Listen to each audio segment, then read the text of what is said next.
आज इंसान अपने आप को बहुत चालाक समझदार समझता है और चालाकी से सफलताएं हासिल करता है।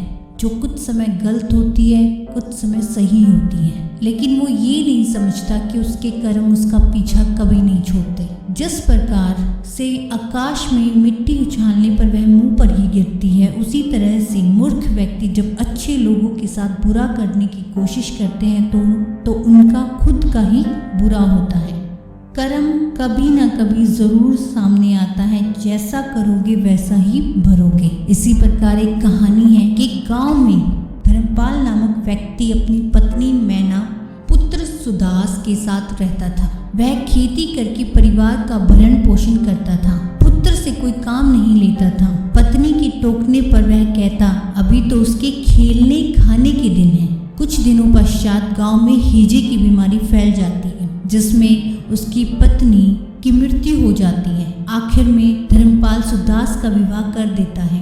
धर्मपाल परिश्रम की आग में जलकर और अधिक कमजोर हो जाता है। इन्हीं दिनों बहू रमना ने पुत्र को जन्म दिया। पुत्र का नाम रखा ज्ञानी। ज्ञानी बड़ा होने लगा। वह अपने दादा धर्मपाल से बहुत प्यार करता था। धर्मपाल की अवस्था देखकर रमना ने अपने पति सुदामा से कहा, देखो अब यह वृद्ध हो चुके हैं और ये हमें आगे परेशानियां ही देंगे। जितना जल्दी हो सके इनसे छुटकारा पा लिया जाए। अब सुदामा रमना की बात से सहमत हो गया। उसने अपने पिता को ठिकाने लगाने की ठानी। दूसरे दिन सुदास सुबह होने से पहले उठा और चारपाई सहित अपने पिता को बैलगाड़ी पर लाद लिया। संयोग से उस दिन ज्ञानी भी उठ गया।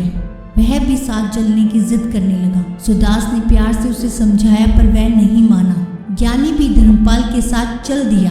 बैलगाड़ी एक वन में जा पहुंची। सुदास ने ज्ञानी को पिता की ओर देख रेख के लिए छोड़ दिया और फावड़ा लेकर एक ओर चला गया। घंटों बीत जाने पर सुदास नहीं आया तो ज्ञानी वन में पहुंचा और देखा पिता फावड़े से गहरा गड्ढा खोद रहे हैं। उसने पूछा, पिताजी आप यह गड्ढा क्यों खोद रहे हैं? सुदास ने उत्तर दिया, तुम्हारे दादाजी बीमार हैं, यह गड्ढा मैं उन्हीं के लिए खोद रहा हूँ। ज्ञानी ने बड़े भोलेपन से कहा, यह फावड़ा आप मुझे दे दें।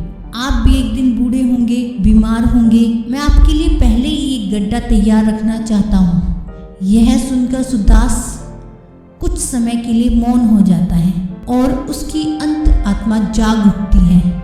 जिस प्रकार एक बछड़ा हजारों गायों की भीड़ में भी अपनी माँ को ढूंढ लेता है, वैसा ही कर्मा करोड़ों लोगों में अपनी कर्ता को ढूंढ लेता है।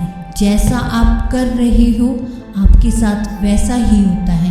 आज नहीं तो कल होता है, लेकिन होता जरूर है। इसलिए अपने कर्मों पर ध्यान दीजिए और सही रास्ता चुनिए।